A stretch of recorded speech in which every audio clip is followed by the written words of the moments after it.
Gusto mo ba na ikaw lamang ang habol-habulin at hanap-hanapin niya habang buhay?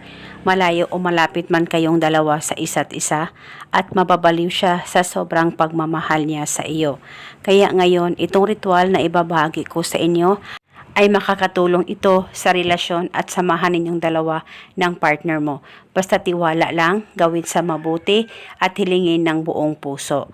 Pwede mo ito gawin sa kahit na anong araw o oras na gusto mo. Ang gagawin mo lamang, kumuha ka ng garapon, lagyan mo ito ng asukal. Pwedeng punuin o pwedeng kalahati lamang ay wala pong problema. At pagkatapos, kumuha ka ng papel at panulat. Isulat sa papel ang kanyang tunay na pangalan at apelido ng 3 beses.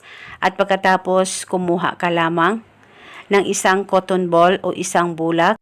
At pagkatapos, tupiin ang papel kahit ilang tupi at sabay mong ilagay ang papel at isang cotton ball sa garapon na inihanda mo na may asukal.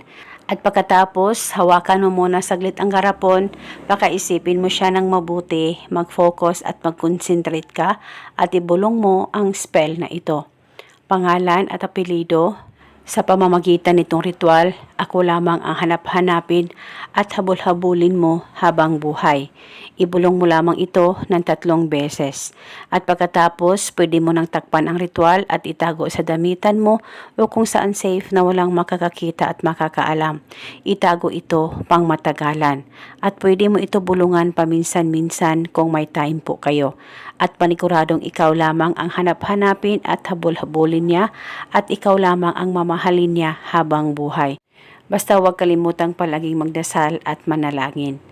At sakaling kayo ay may katanungan, mag-comment lang po kayo sa baba. At eto muna sa ngayon, maraming salamat po sa panonood. May God bless us all.